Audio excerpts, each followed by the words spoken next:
विषयों की आशा नहीं जिनके साम्य भाव धन रखते हैं, निज पर के हित साधन में जो निश दिन तत्पर रहते हैं। स्वार्थ त्याग की कठिन तपस्या बिना खेद जो करते हैं, ऐसे ज्ञानी साधु जगत के दुख समूह को हरते हैं।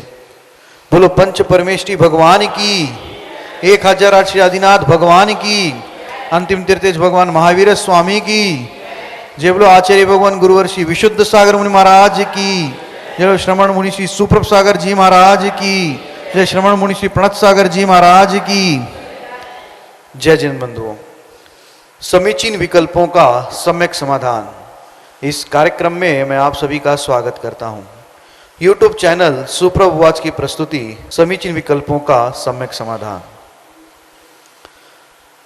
यह कार्यक्रम प्रतिदिन 5:13 पे YouTube चैनल से प्रसारित होता है और देश विदेश उपस्थित श्रावकगण जो अभी इसका लाभ ले रहे हैं और जिनकी अपनी समस्याओं का समीचीन विकल्पों का समाधान मुनिश्री के माध्यम से हम सभी प्राप्त कर रहे हैं।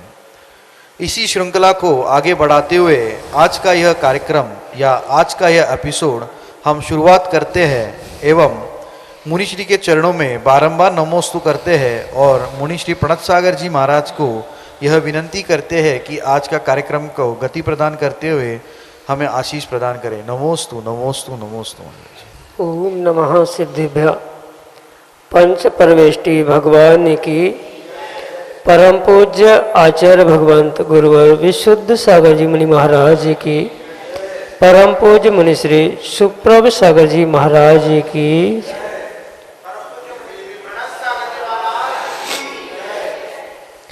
समीचीन विकल्पों का सम्यक समाधान हम सभी प्राप्त कर रहे हैं।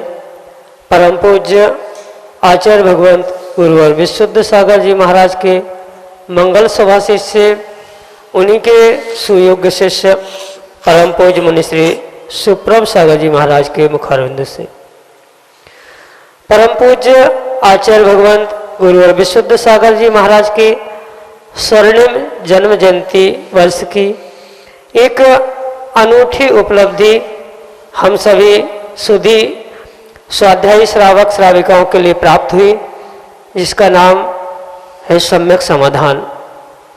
और सम्यक समाधान परम पूज्य मुनिश्री की अनुकंपा से यह जो प्रच्छना नाम का स्वाध्याय प्रारंभ किया गया है, वह हम सभी के आत्म कल्याण के लिए एक कार्यकारी उपाय साबित हो रहा है।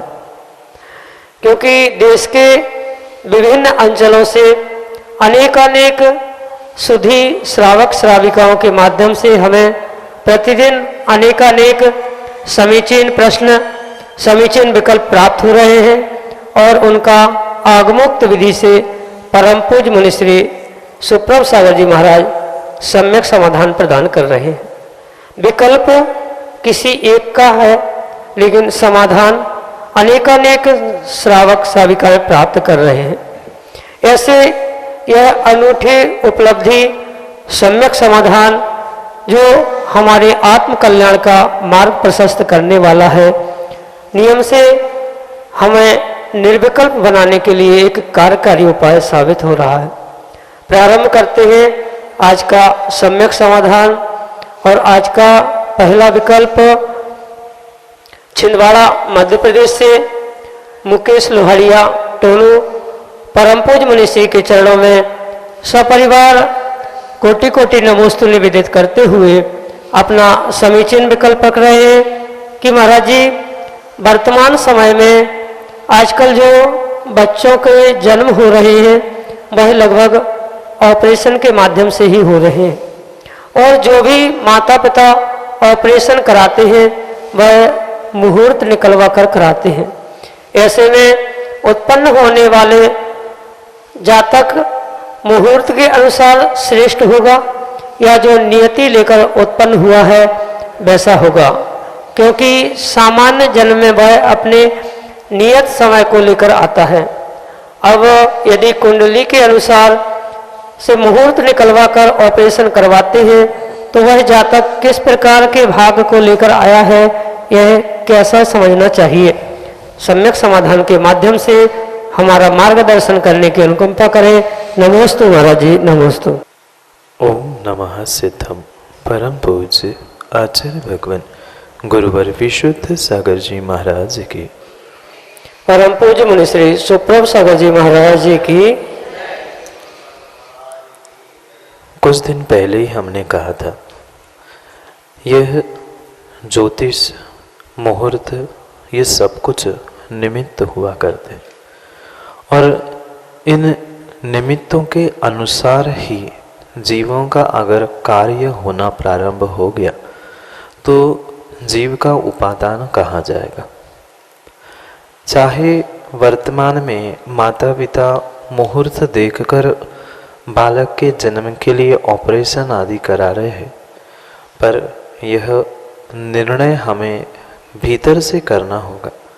आप जो चाहे मुहूर्त निकाल लेना, पर जीव का जैसा उपादान उसकी जैसी नियति होगी वह उसे ही साथ में लेके आएगा। एक पुराणों का दृष्टांत शायद आपने सुना होगा। रामचंद्र जी को राज्य गति पर बिठाने के लिए बहुत बड़े ज्योतिषाचार्य से मुहूर्त निकाला गया।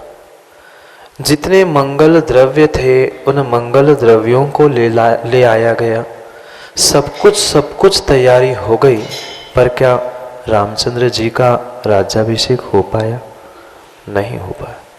तो क्या मुहूर्त में कमी थी या किसी मंगल द्रव्यों में कमी थी?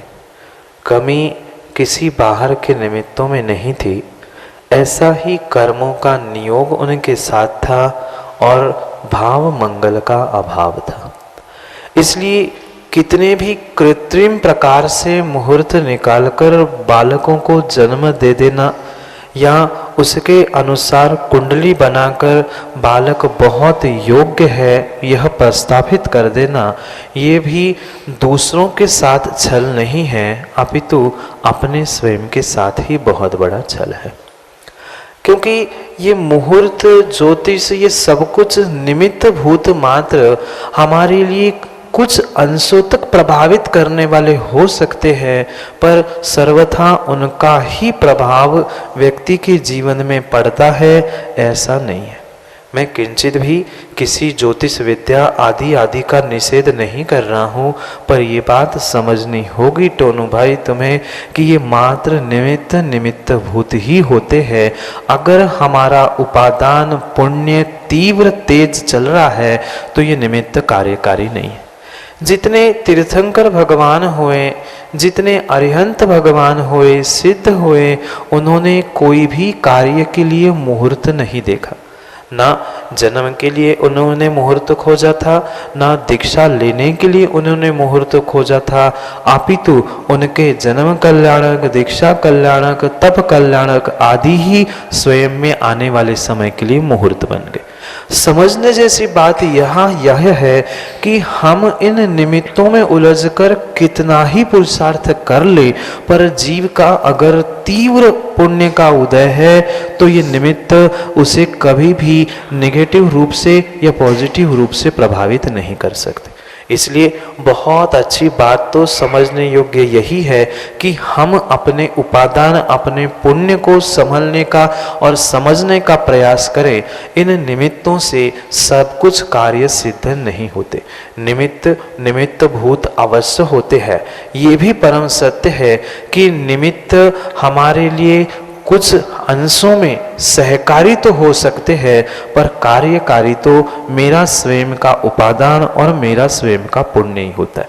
जैसे बालक जातक के बारे में आपने पूछा है, आप लाख प्रयास करना उसको अच्छे समय में जन्म देने का या उसमें लिखने का, आप ये भी बात ध्यान रखना, जन्म आप किसे मानते हो। आगम के परिप्रेक्ष्य में गर्भ में आना भी एक प्रकार का आगम में जन्म कहा गया। फिर 9 महीने बाद जब उसकी नाल काटते हो वह समय माना जाएगा। कि माँ के गर्भ से बाहर आने का समय निकालोगे, कि जब डॉक्टर ने ऑपरेशन करने के लिए कैंची आदि लगाई थी वह समय मानोगे? उसमें भी 5-10 मिनट का अंतर होता है, और 5-10 मिनट में नहीं अपितु 1 मिनट में भी उसका भविष्य, उसकी कुंडली सब कुछ बदलती है, क्योंकि ग्रह नक्षत्र का प्रभाव प्रत्येक मिनट पल में बदलता रहता है। इसलिए ये बहुत सारा विचारणीय विषय है कि आप जन्म का समय कौन सा निकाल रहे हो। भले ही आपने शाम को 5:05 का मुहूर्त निकाला और उतने समय में उनको करते समय तो 5:05 पर डॉक्टर कैंची लगाएगा, कि उसके पहले 5:05 पर बाहर निकालेगा, कि 5:05 पर नाल काटेगा? जन्म कब माना?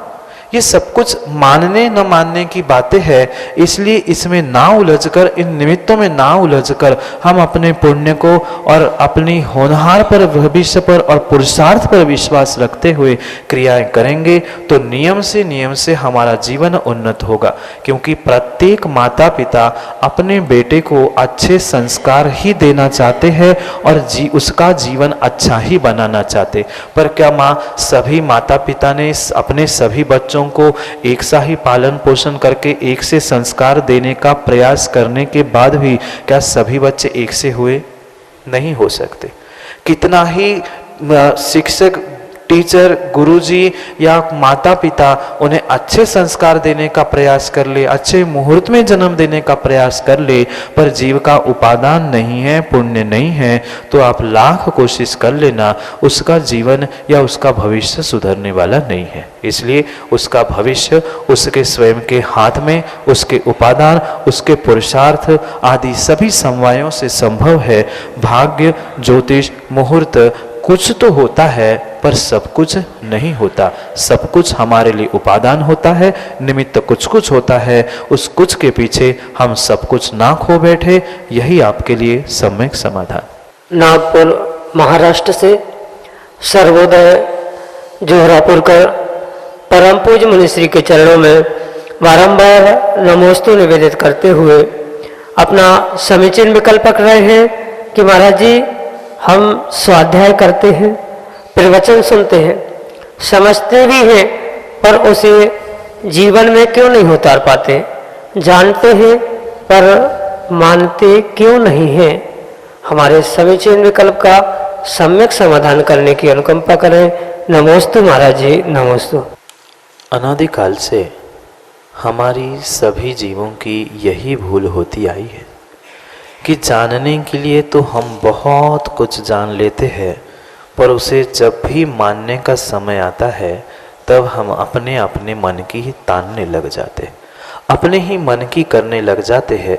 जो सत्य हमने सुना है, जाना है, पढ़ा है, उसे जीवन में हम इस मात्र कारण नहीं उतार पाते हैं। ये हमारा मोह, हमारी कसाय हमें अपने मन को मनाने से दूर कर। बहुत अच्छी बात पूज्यपाद स्वामी भगवान ने अपने इष्टोपदेश ग्रंथ में लिखी है, मोहेन समृतम ज्ञानम स्वभावम लभते नहीं मत्तापमान पदार्था नाम यथा मदन को द्रव्य। जैसे कोई शराबी व्यक्ति है जिसने मद्यपान किया है, वह जानते हुए भी, अनजान बनते हुए विपरीत उल्टी उल्टी ही हरकतें करता रहता है। भले ही वह तत्क्षण मोह उस शराब की निद्रा में या शराब के गाढ़ प्रभाव के कारण विवेक शून्य हो जाता है, देखते हुए जानते हुए भी सत्य को मान नहीं पाता, स्वीकार नहीं कर पाता। वास्तव में वैसी ही परिणति आज हम सभी की, आप सभी की हो चुकी है कि जानते हुए भी हम मान नहीं पा रहे हैं। उसका मुख्य अगर कोई कारण है तो मेरे भीतर में बैठा हुआ मोह है, और जब तक ये मोह की मदिरा हम पीते रहेंगे तब तक हमें सत्य स्वरूप का बोध होते हुए भी उसे स्वीकारने की, जीवन में उतारने की शक्ति आना संभव नहीं है। और उस मोह के ही कारण से फिर चाहे क्रोध, मान, माया, लोभ, इंद्रियों के विषय आदि सब कुछ उसकी ही जनता है, पर उन सबका मुखिया राजा कोई है तो वह मोह है। यह मोहनी कर्म का ही प्रभाव है, क्योंकि आचार्य भगवंतों ने मोहनी को कहते हुए या मोहनी कर्म की व्याख्या करते हुए कहा है, जो जीव के स्वभाव को मोहित करता है, अपने आप से अपने स्वभाव से भटकाने का काम करता है, वही मोहनी कर्म हुआ करता है। ऐसे मोहनी कर्म के कारण से ही जो विपरीतताएं हमें दिख रही है सभी के भीतर, वह मुख्य कारण अपने भीतर का मोह है, मोहनी कर्म है। और जब तक ये मोहनी कर्म या मोह उपशम करने का, हटाने का पुरुषार्थ हम नहीं करेंगे, तब तक सत्य को जानते हुए भी हम सत्य को मान नहीं पाएंगे और स्वीकार नहीं कर पाएंगे। ये हम तो और भी आगे बढ़कर यह कहना चाहते हैं कि हम जिसे जानते हैं, ये कह रहे हैं, वह हमारा वास्तविक ज्ञान नहीं है। वास्तविक ज्ञान वही होता है जो ज्ञान होते ही छोड़ने की क्रिया होती है, वास्तव में वही ज्ञान होता है, अन्य ज्ञान नहीं होता। फिर जो हम जानते हैं वह क्या है? वह मात्र हमारी प्राथमिक जानकारी है, ज्ञान नहीं है। ज्ञान तो मोह के अभाव में ही होता है, और जो सम्यक ज्ञान होता है नियम से हमें वैराग्य को उत्पन्न कराकर उन विषय भोगों, कषाय आदि से विरक्त करने का ही पुरुषार्थ करता है। सच्चा ज्ञान का लक्षण तो यही है। हम जिसे ज्ञान या जानना कह रहे हैं वे मात्र ऊपरी जानकारी है। जिस दिन सत्य का बोध हमें अपने भीतर से हो जाएगा, उसी क्षण हमें ज्ञान होकर, सम्यक ज्ञान प्रकट होकर हम अपने जीवन में उन विषय भोग, असत्य आदि सबसे दूर होने का प्रयास कर सकते हैं। इसलिए दोनों अपेक्षा से हमें यही समझना है, मुखिया सबका कर्ता धर्ता मोहनीय कर्म है, और उसी के कारण से हमें आज तक यथार्थ ज्ञान नहीं हुआ। जिस क्षण, जिस दिन सत्य का बोध मोह से विगलित होकर सम्यक ज्ञान रूपी हो जाएगा, उसी दिन उसे हम क्रियान्वित करने का पुरुषार्थ करेंगे। यह मुखिया मोह होने से उसे विगलित करने का ही प्रयास करना होगा, तो ही हम जानने के साथ मानना भी सीख लेंगे। यही आपके लिए सम्यक समाधान। अगला विकल्प ललितपुर उत्तर प्रदेश से शीलचंद जैन अनोरा ऑडियो मैसेज के साथ हमारे सामने। ललितपुर से शीलचंद जैन अनोरा परिवार का गुरुवर को त्रिवार नमोस्तु। हे गुरुवर, जब निश्चय मोक्ष मार्ग हो जाता है तो क्या व्यवहार मोक्ष मार्ग समाप्त हो जाता है या दोनों साथ में रहते हैं? सम्यक समाधान करें। नमोस्तु नमोस्तु नमोस्तु। बहुत अच्छा प्रश्न है। निश्चय और व्यवहार दोनों भी एक ही वस्तु के दो पहलू हैं। चाहे वस्तु को समझने के लिए हम व्यवहार दृष्टि का प्रयोग करें या निश्चय दृष्टि का प्रयोग करें, जब तक व्यवहार पक्ष नहीं है तब तक निश्चय पक्ष भी प्राप्त होना संभव नहीं है।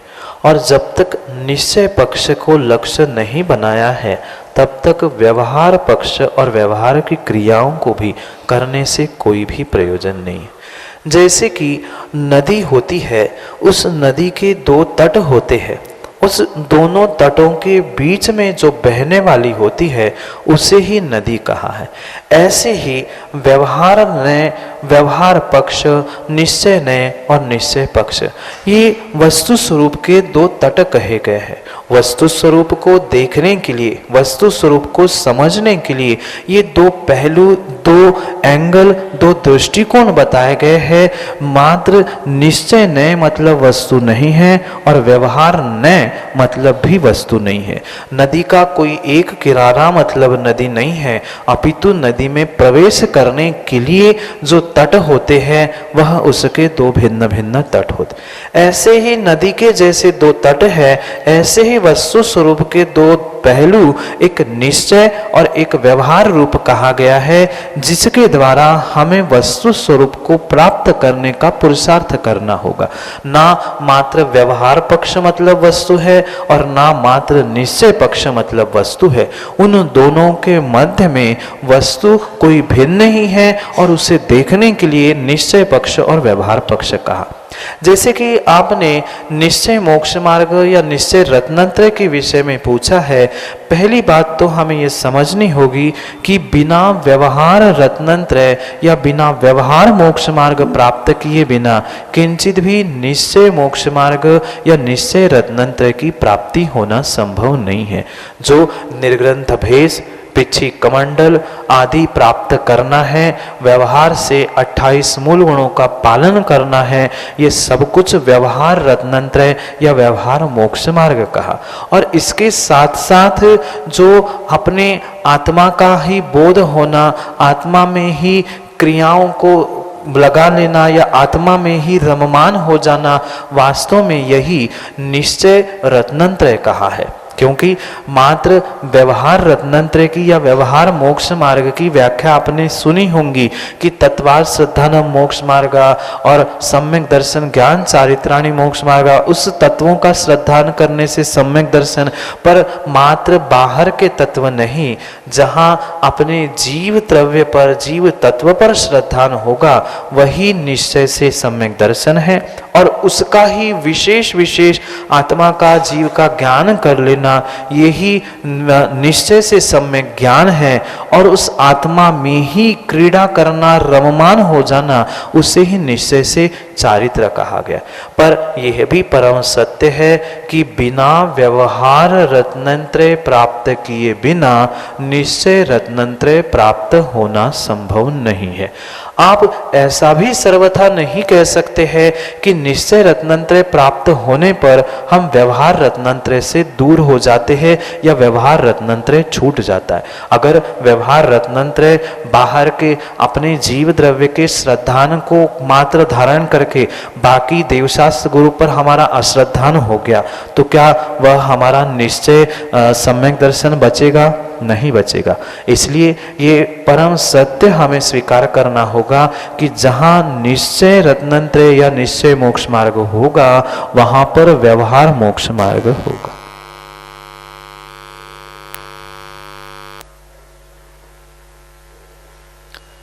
जहां पर निश्चय मोक्ष मार्ग है वहां पर व्यवहार मोक्ष मार्ग भी है, या जहां व्यवहार मोक्ष मार्ग है वहां निश्चय मोक्ष मार्ग हो जरूरी नहीं है, पर जहां निश्चय मोक्ष मार्ग है वहां पर व्यवहार मोक्ष मार्ग होगा ही होगा।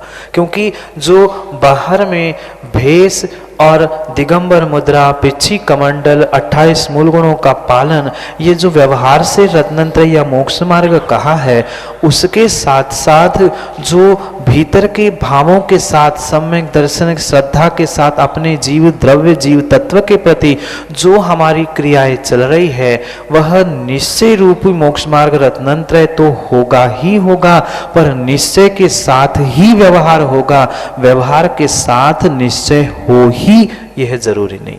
दोनों में अंतर बहुत है। निश्चय के जहां निश्चय रत्नत्रय निश्चय मोक्ष मार्ग होगा वहां पर व्यवहार मोक्ष मार्ग भेष दिगंबर मुद्रा पिछी कमंडल होगा ही होगा। और जहां मात्र व्यवहार है, अगर संक्षेप में कहूं तो जहां द्रव्यलिंग है वहां भावलिंग हो जरूरी नहीं है, पर जहां भावलिंगी रूपी निश्चय मोक्ष मार्ग है वहां पर द्रव्यलिंगी रूपी व्यवहार मोक्ष मार्ग होगा ही होगा, उसमें कोई दुराह नहीं है। इसलिए आपके लिए यही सम्यक समाधान है कि निश्चय प्राप्त होने पर व्यवहार छूटता नहीं है, ना छोड़ने की आवश्यकता होती है। वह तो निश्चय में लीन होना ये निश्चय का विषय है और बहिरंग में व्यवहार की क्रिया व्यवहार रूप होती रहेगी और आत्मा में लीनता एकाग्रता यही निश्चय मोक्ष मार्ग है। इसलिए पुनः दोहराते हुए कह रहा हूँ, जहाँ व्यवहार है वहाँ निश्चय मोक्ष मार्ग हो जरूरी नहीं है, पर जहाँ निश्चय मोक्ष मार्ग होगा वहाँ व्यवहार के अभाव में नहीं होगा, अपितु व्यवहार मोक्ष मार्ग के साथ ही निश्चय मोक्ष मार्ग निश्चय रत्नत्रय होगा। यही आपके लिए सम्यक समाधान। अगले विकल्प के लिए घोड़सराय झांसी उत्तर प्रदेश से हमारे सामने है सिंघई महेंद्र कुमार जैन, जो दिगंबर जैन समाज के महामंत्री, अपना समीचीन विकल्प परम पूज्य मुनि श्री के समक्ष रख रहे हैं। मेरा प्रश्न है महाराज जी, पंच कल्याणक में भगवान के माता पिता बनते हैं, उनका ब्रह्मचारी व्रत रहना जरूरी है क्या? पंच कल्याणक में जितने भी पात्र बनाए जाते हैं वह पात्र मात्र उतने दिन के उन क्रियाओं को क्रियान्वित करने के लिए ही किए जाते हैं। आगम के परिप्रेक्ष्य में प्रतिष्ठा ग्रंथों में किंचित भी यह उद्धरण कहीं भी प्राप्त नहीं होता जहाँ पर माता पिता आदियों को ब्रह्मचर्य व्रत धारण करना ये कोई कंपलसरी किसी प्रतिष्ठा ग्रंथ में नहीं लिखा गया। पहली तो बात हम आगम की समझेंगे और फिर वर्तमान की व्यवस्था को भी समझना आवश्यक है। अगर सर्वथा हम इस बात का निषेध कर दे, आगम की ही बात को समझ कर, तो वर्तमान में ऐसे भी जीव है जो पैसों की बदौलत बहुत सारे उत्कृष्ट पदों को प्राप्त करना चाहते। ये चाहे पंचकल्याणक हो, चाहे साक्षात किसी मुनिराज के या भगवान के माता पिता बनना, ये एक बहुत बहुत बहुत बड़ा पद या बहुत बड़ा पुण्य का अवसर माना गया। पहली तो बात, आगम में उसको ब्रह्मचर्य लेने का कोई भी विधान नहीं है, अपितु पात्र का चयन हो, वह उत्कृष्ट से उत्कृष्ट पात्र हो। जीवन में मैं कभी बालक तीर्थंकर का माता पिता बना था, ये भाव सदैव बने रहे। इस कारण से पात्र का सही चयन हो। जो जीवन में संयम व्रत धारण नहीं कर पा रहा है, मात्र 5 दिन के नाटक के लिए ही उसको क्यों बनाया जाए? ऐसे बहुत सारे विकल्प सामने जब आए, तब वर्तमान के पंडित आदियों ने यह व्यवस्था बना दी है कि जिन नियम आदि का भी कई स्थानों पर नियमावली भरी जाती है, ऑपरेशन का पूछा जाता है, ये सब कुछ व्यवस्थाएं माँ वर्तमान के परिप्रेक्ष्य में बनाई गई है। ये कोई आगम की व्याख्या नहीं है, पर इसको ये भी समझना, हमें यह क्रिया स्वीकार है जो हमारे धर्म या सम्यक के पुष्टि के लिए, अन्यथा ये व्यवस्था हमारी बिगड़ जाएगी। कल कोई भी अपने अन्य प्रभाव से अपने आप को किसी भी प्रकार से उच्च पदों को प्राप्त करने का प्रयास करेगा, उसके साथ साथ हम भी जीवन में कभी उच्च पद को भले ही 5 दिन के लिए प्राप्त किए हैं, ये बात हमेशा हमें याद रहे। इस कारण से वह व्रत देना, नियम आदि देना, ये सब कुछ वहाँ पर कहा गया है। मात्र जितने नियम आदि कहे गए हैं मुख्य पात्रों को, वहाँ उन मात्र पंच कल्याणक के दिनों में ही उनके लिए वह विशेषता से कहे गए हैं, पर जीवन पर्यंत लेने की व्याख्या मात्र वर्तमान के परिप्रेक्ष्य में एक व्यवस्था बनाने के लिए की गई है, पर यह आगम की कोई व्यवस्था नहीं है। जैसे निर्णय कमेटी का, प्रतिष्ठाचार का और यजमान आदि का मिलके होता है, कायदा तो यही है कि त्यागी, व्रती, संयमी जो जीव होते हैं उनको ही ये संयम का पद प्राप्त हो, क्योंकि सौधर्म भले ही एक भावावतारी होता है, वह पर तीर्थंकर के माता पिता बनना एक बहुत बड़ा पुण्य का उदय हुआ करता है। और तीर्थंकर के माता पिता भी निकट भव्य होते हैं, निकट मोक्षगामी होते हैं, इसलिए उनके लिए ये व्यवस्था वर्तमान के परिप्रेक्ष्य में बनाई गई है, उसका आगम में कोई भी उल्लेख नहीं है। यही आपके लिए सम्यक समाधान। जय जिन बंधुओं, हम सभी देख रहे थे समीचीन विकल्पों का सम्यक समाधान। YouTube चैनल की प्रस्तुति समीचीन विकल्पों का सम्यक समाधान प्रतिदिन 5:13 पे YouTube चैनल सुप्रभ उवाच पर प्रस्तुत होता है या इसका प्रसारण होता है। इसका पुनः प्रसारण फेसबुक के माध्यम से भी होता है। फेसबुक पर आप श्रवण सुप्रभ सागर जी या सुप्रभ उवाच इस नाम से पेज है, उस पेज को ढूंढ के आप इसका लाभ ले सकते हैं। आप इस चैनल सुप्रभ उवाच को चैनल को लाइक एवं सब्सक्राइब जरूर करिएगा ताकि आप मुनिश्री के और भी प्रवचन का लाभ ले सकते हो। मैं आपके सुविधा के लिए अगर आप व्हाट्सएप चलाते हो तो अगर आप व्हाट्सएप के माध्यम से अपना समीचीन विकल्प हम तक भिजवाना चाहते हो तो मैं आपको आपकी सुविधा के लिए यह नंबर दोहराता हूँ 8707548811 8707548811। एक अन्य नंबर भी है 7415306441। अगर आप जीमेल के उपभोक्ता हो, अगर आप जीमेल के माध्यम से अपना समीचीन विकल्प भेजना चाहते हो तो हमारा ईमेल आईडी है samyak.samadhan@gmail.com। मैं मुनिश्री के चरणों में बारंबार नमोस्तु करता हूँ और आज के कार्यक्रम को यही विराम देता हूँ। नमोस्तु महाराज जी, नमोस्तु महाराज जी, नमोस्तु।